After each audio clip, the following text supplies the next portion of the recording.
Welcome to Women, Men, and Relationships. I'm JJ Flizanes, your host.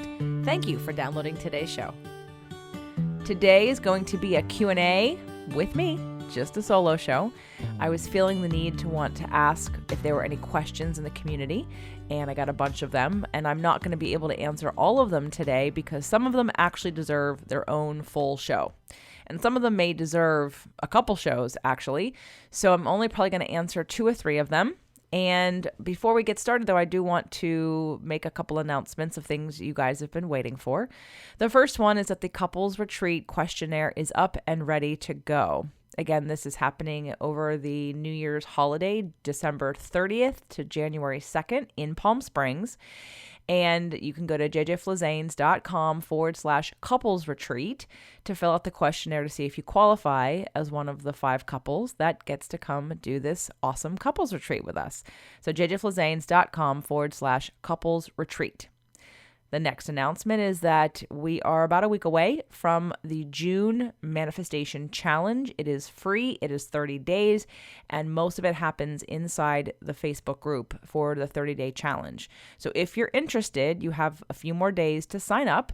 I have let people in. If you're someone who's waiting in the wings and you've signed up, I see some of you have signed up back in March, and you're not in the Facebook group yet, there are 2 reasons. One, you did not fill out the email address that you registered under. So if I can't line you up with someone in the system, then you don't get in. So if you haven't gotten in yet, but you know you tried, either email me through Facebook. I've emailed all of you to say, hey, what email address did you sign up as? Or re-register at jjflizanes.com/30-day. I want to make sure everyone who wants to be in can get in, but you got to follow the rules, which is being on the list. All right? So with that said, those are the 2 things I want to announce. And now let's get to some of the Q&As. So the first question is from Nargis, and she says, how to keep practicing the defining trigger points in life when it feels like my 2 toddler boys trigger me almost every day. I've come a long way, but have much more to work on. Can this practice be done with small kiddos? Tips. So Nargis, thank you for the question. And when we talk about being triggered, honestly, you can be triggered by anyone or anything. So there's no difference of rules for being triggered by kids versus rules of being triggered by adults. The difference is that most likely your kids, because they are triggering you maybe more often, is because you probably have a need for space. You probably have a need for peace. You probably have a need for autonomy. You probably have a need for freedom, and you probably don't feel free, and you probably don't feel peace, and you probably don't feel quiet. And so I would go back to the recommendation I keep making, and I don't know that I'm ever going to republish it. Maybe I will. But the Fit to Love podcast show on episode 118 is 3 steps to effective communication. And that comes along with, when you go to fittolove.tv, you can find it and download the feelings and needs list. This is a piece of paper. It is divided into 2 parts, the top and the bottom. The top part has the feelings list, and there are 100 different feeling words. The bottom has 86 needs, 86 basic human needs that you have. So we always start out with the 3-step process of the first step, identifying your feelings. And then step 2 is the need that's not being met, that's creating or causing or contributing to the feelings. And it sounds like you have a need, again, for space, for peace, possibly for sleep, from alone time, maybe to feel free. And when you have small children, you either need help or a plan to get that space. So you're probably just overloaded. And that would be my recommendation, is to listen to that show.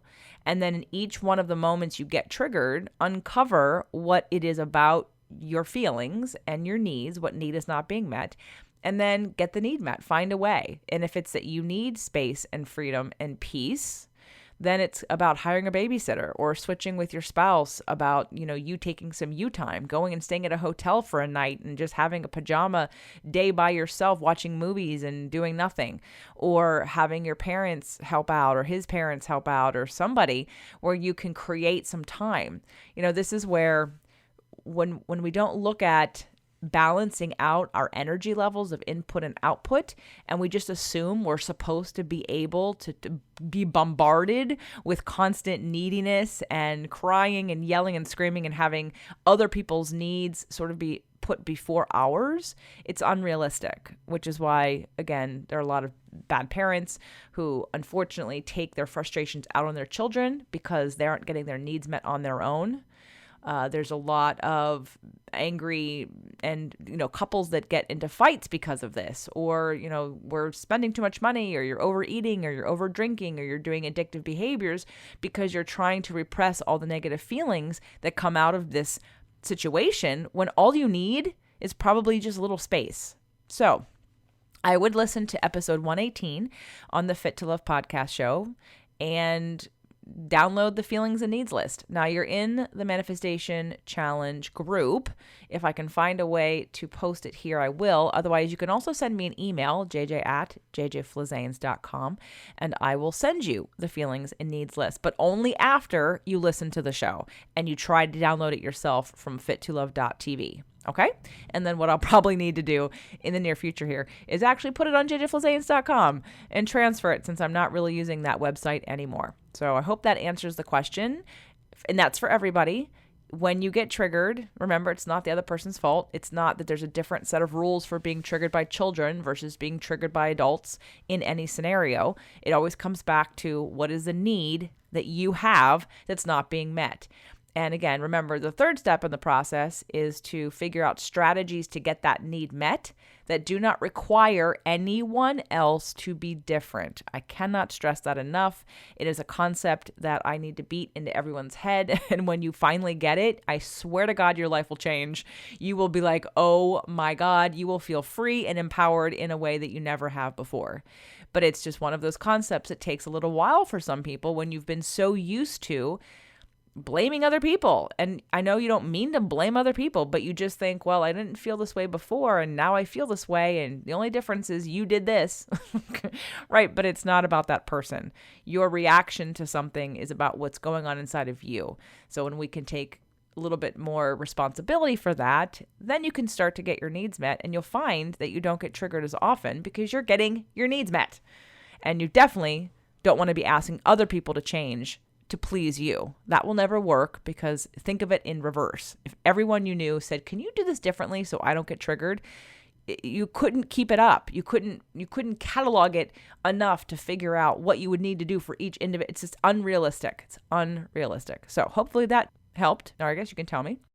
The next question I'm going to answer is from Ralph. And Ralph, my guess is you probably wanted Doug to also chime in on this. So if you do, I will invite him on the show next week, and we will have this conversation. The reason why I was choosing to do this as a solo show is because Doug has really never done what you're asking, in my opinion. So I've had more relationships and dates than he has. And so I felt like I was better equipped to answer this, but I will be happy to revisit this question with a male point of view next week. Just let me know. So Ralph says, so now I have a job, which I guess he was working on in the manifestation. So congratulations, Ralph. Moved to Seattle and loving it. Awesome. Congratulations.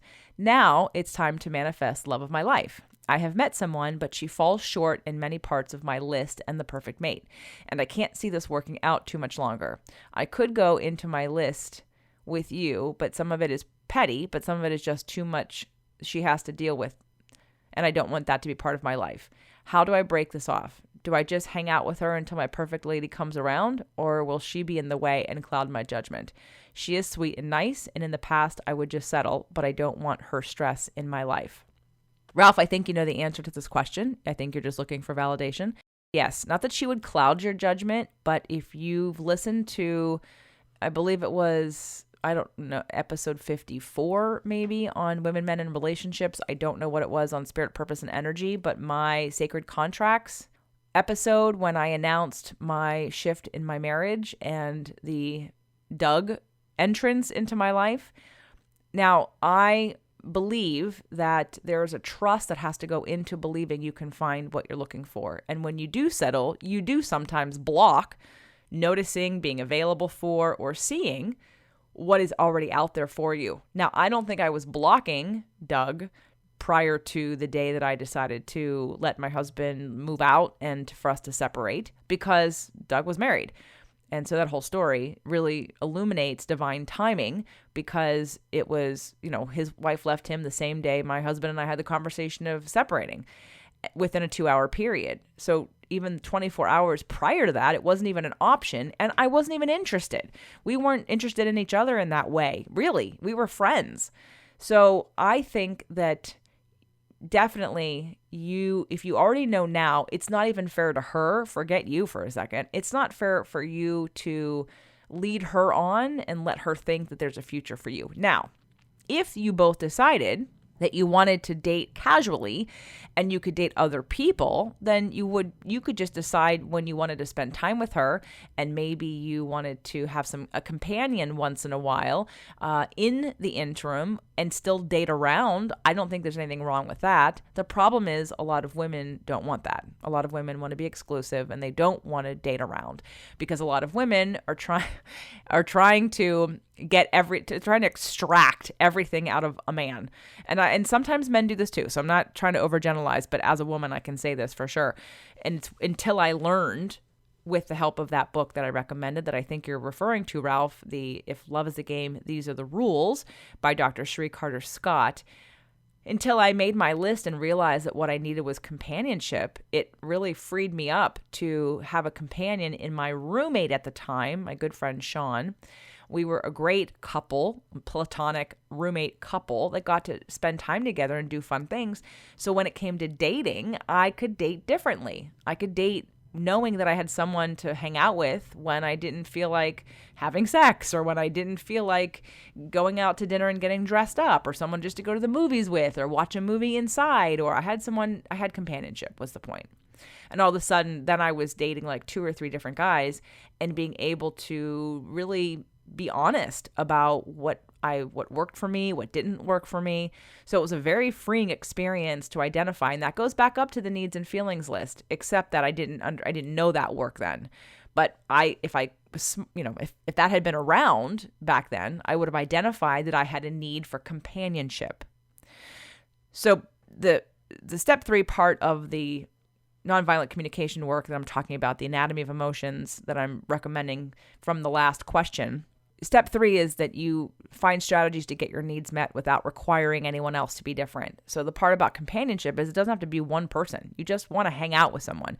So that's when you go to your list of friends, or your list of exes, or your list of your family, or your coworkers, or people that you can hang out with for quality time and be like a companion without it being one person. So I hope that helps, Ralph. I think that it's not fair to her to lead her on if you know for sure that she's not someone that you're going to stick around for a while. I do believe that it will block you from energetically being in the right frequency to notice the person who you're trying to manifest. If this woman is drama and has lots of stress, and then it activates stress in you, then you're not going to be in alignment with what it is that you're looking for as easily. So that would be my recommendation, to either tell her that, she's lovely and you've had a good time, but you don't see this as a long-term thing. And maybe if you're both comfortable, offer her the option to just be casual and date other people and hang out because you have fun doing X, Y, and Z. You don't need to tell her anything about anything bad that she does. Definitely do not say, well, I don't like these things that you do. Okay, just let that go.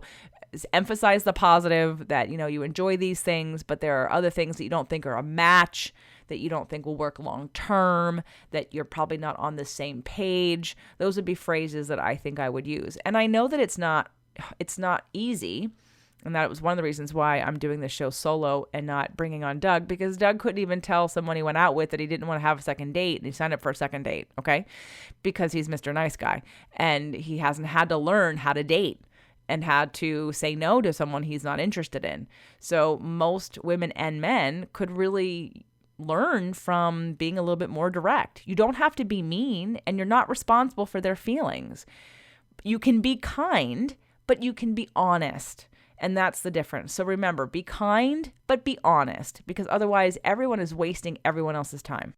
Okay, then the next question I'm going to answer briefly. Christina asked about learning more about imagotherapy, that she's read Harville Hendrix' book, but it's still a little bit confusing. Christina, I can't, I've done 2 shows now with Harville, and I can't do, I can't really answer that question quickly.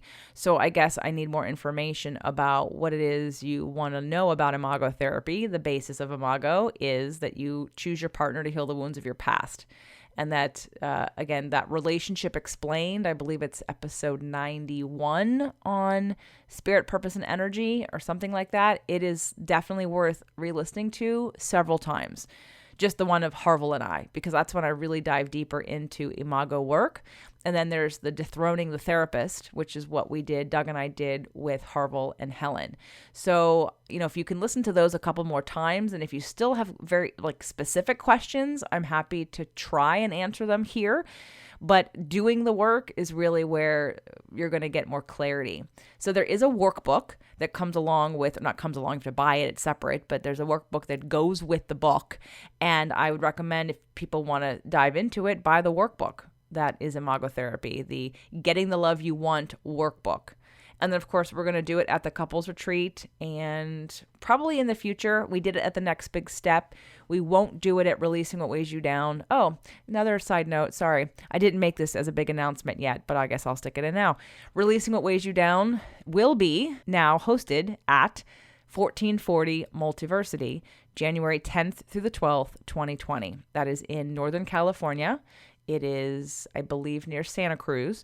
It is on 75 acres in the Redwoods, and it's going to be an amazing event. But more on that later. But we're not going to do, it doesn't matter, we're not going to do imagotherapy there anyway. So, Christina, more on that later. Please, again, revisit both of those other shows and then let me know in the Facebook group what more I can answer more specifically, and I'd be happy to try to help. Okay, Elaine asks, I hear you talk about masculine and feminine energies a lot, and I'd like to learn more about what each one means, how to recognize which is dominating, the implications, and how to keep them balanced. Now, that is a whole show. So let me start the conversation here, and then we'll do a whole nother show about that, because the whole balancing point is its own show. Brittany also says, I agree with Elaine on masculine feminine energies. I just started scratching the surface on these, and my relationships and business have improved significantly just by learning how to tap into the divine and recognize when I'm in the wounded. Such powerful energies that aren't often spoken of in a very clear way. Thank you. All right, so Elaine and Brittany want me to talk about masculine and feminine. Well, let's go over some very basic things about masculine and feminine, and I'll do a whole nother show about it, okay? So the first thing is, think about our biology. Our biology is that men have more testosterone than women do. We all have testosterone, but men have more.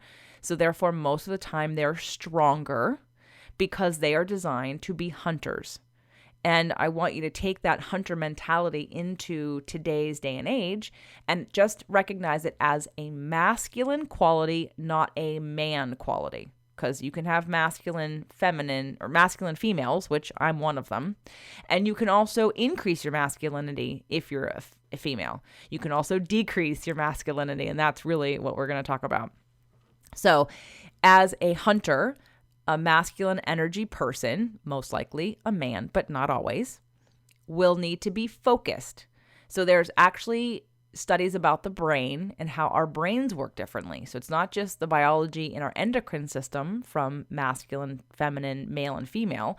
It's also how our brain works. And what's fascinating is that they've also found when you get into sort of the mid part of life, 50s and over, the brains start to change. Women's brains actually become more masculine and men's brains become more feminine. So anyway, that's probably has to do with the hormones that we are secreting and then the reduction in the hormones that we're secreting, along with some other factors. So men are designed to be hunters. That means, or the masculine energy is designed to be hunters, which means they're focused. And my favorite, little analogy is to say, think about the deer, okay? Like hunting the deer. The man has to literally be 100% focused on the deer's every single move.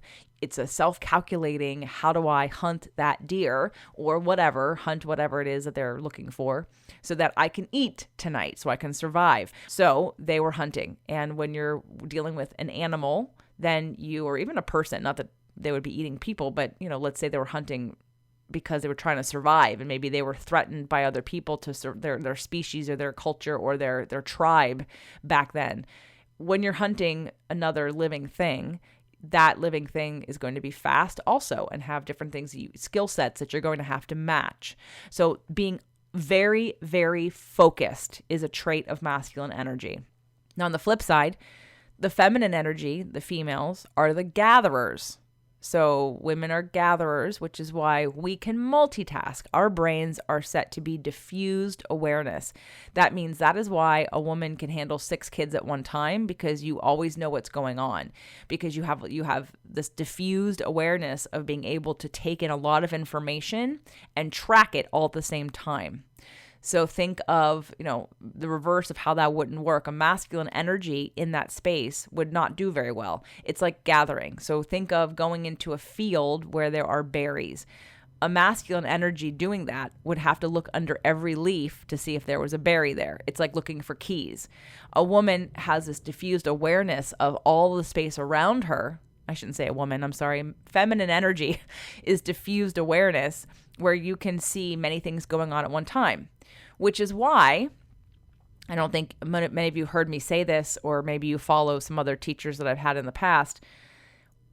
When a woman is in a house and there's stuff, it talks to her. And if you're a feminine energy person, that's why I can't shop. I'm not a good shopper, because it's like everything's screaming at me. There's too many choices. There's too many things.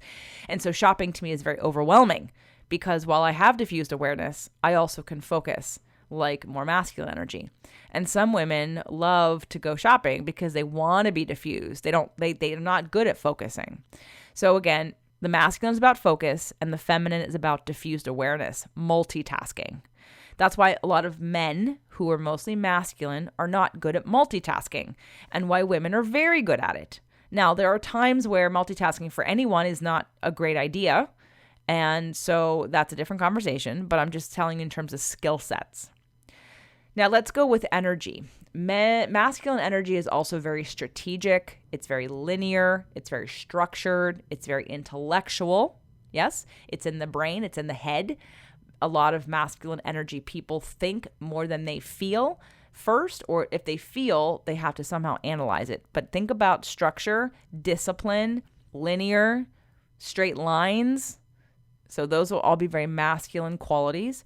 Feminine qualities would be creative and expressive and flowing and non-conforming and very all over the place, okay? So, and in today's culture, a lot of us call that ADD. I really think that a lot of ADD people are misdiagnosed. I think years ago I saw an article that said in France, they don't even have that. So if any of you French people are out there, let me know. But I don't even think you have ADD and ADHD diagnosis, because we as Westerners in the United States have decided to, instead of look at underneath the hood of all of the very nervous, unexpressed emotional baggage that our children and we have as people that we pass down to them in these situations, rather than just say, well, their brains are faster than I can handle right now, and so I don't know what to do with them, so let's label them ADD and ADHD. Not to mention all the other factors like chemicals in some of the shots and vaccinations, some of the foods and the pesticides. Anyway, all that attributes to that. But that's a side note, and I could do a whole 500 shows on that. So let's go back to masculine and feminine. So feminine is more expressive, more emotional, more creative, less linear, more expansive. And when we get down to women's essence and feminine essence is about light. When you see like a beautiful woman or a happy woman, it's like light and hope and love. That is a woman's essence. That is a feminine energy essence. And the masculine essence is freedom, which is different than light. And so those are some very, very basic masculine, feminine qualities. So let's say, when I do this show, I stay very, very focused. So I do a lot of masculine energy on this show, especially on a solo show, because I'm staying focused. Now, when Doug and I are on, you can hear some of his feminine qualities. Now, he's a man and he's structured and he's got definitely his masculine traits, but he also has a lot of feminine traits, just like I have a lot of masculine and feminine traits. So if you are a business owner and you're a woman, one of the things to stay really aware of is in your marriage or in your masculine, in your relationship with your partner, who are you without your work? If you're on vacation, who are you? Are you still masculine on vacation? Are you still the planner? Are you still the bookkeeper and the driver and the timekeeper and are you free? And can you laugh and can you just be spontaneous? Do you love to dance? Do you love to paint? Do you love to sing? Do you love to play music? See, those are all feminine qualities. That doesn't mean you're a feminine because you play music, but it's creative and it's not, again, linear or structured. There's a balance for both. It's often said that the masculine is the river bank and the feminine is the river.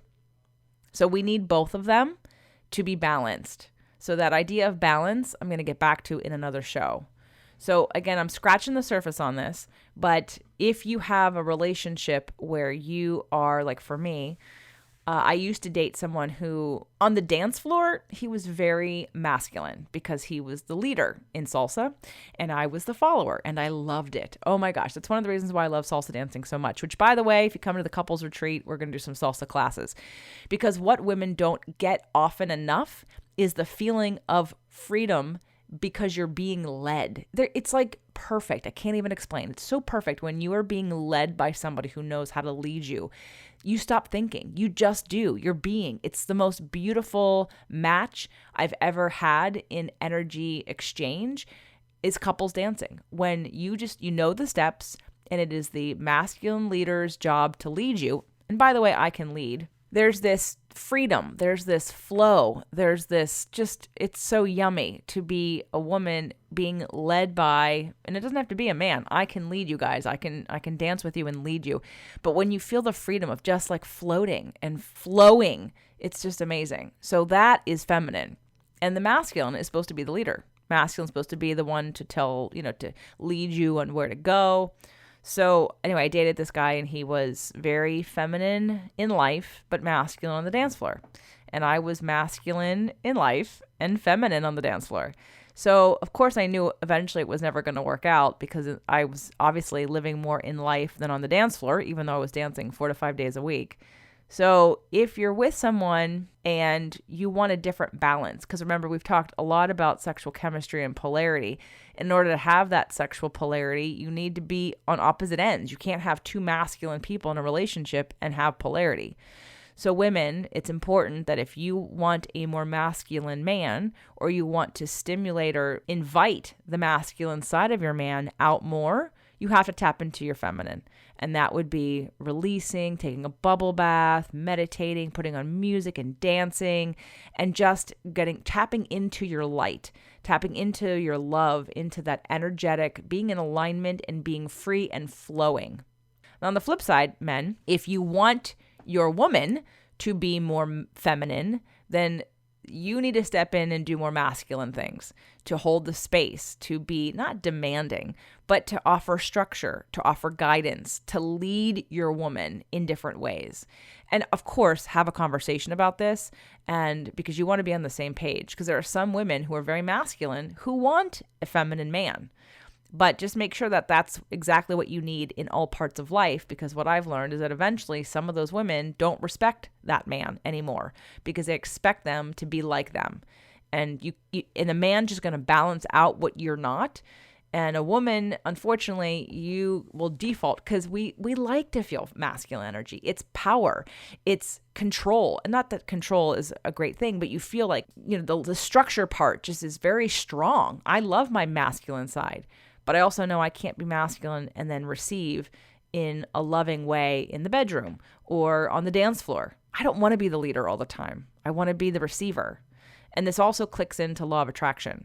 So this masculine feminine energy is a really great segue into reminding everybody that one of the reasons we do this 30-day free manifestation challenge is for you to practice being in receiving mode. Because many of you want something out of life, but you're not giving yourself the right energy to receive it.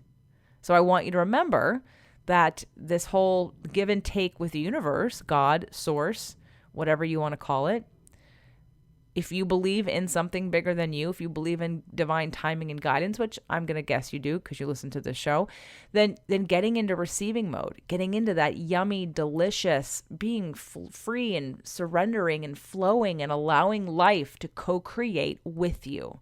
Not you having to figure it all out all the time. That's masculine.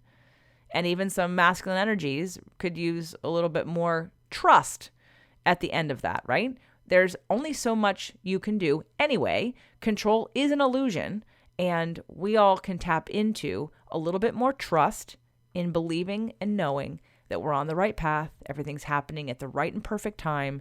You will get what you need when it's the right time, and your only job is to get into alignment with who you really are, to focus on that which brings you joy, and let the rest go.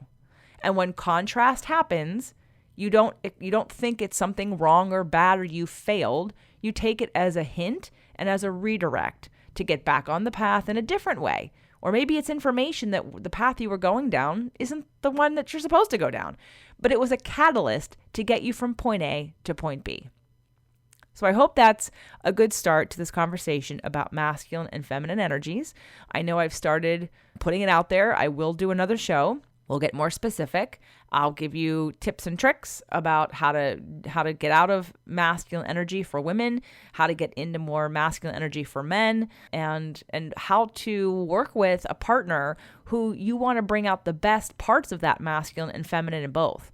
And to make sure you're not shaming anyone on both sides, not shaming women for being masculine or shaming a man for being feminine, because I know that we all want a depth of connection that's not possible until we all experience and can really be in alignment with all of our positive energies in both masculine and feminine. And also, with that, I'll say that I have Terrence Real, who wrote the New Rules of Marriage. And I know he and I are going to talk about some of this evolution of our desires and how women have wanted more and have been working a little harder at getting more, and men have wanted more, but not necessarily have been given the tools or support in the way that they need to sort of step up and have this new relationship conversation. So if any of you have read the book and you have any questions you want to ask Terry, you want me to ask him, please email me, jj@jjflazanes.com, and I'll be sure to ask him. We are recording next week, and the show will launch in June. So that's the other announcement. Again, I hope to see most of you in the Manifestation Challenge, jjflazanes.com/30-day. I will get to more Q&As here in the next couple of weeks. Thank you so much for your participation, and I really appreciate that you listen to the show. Thank you so much.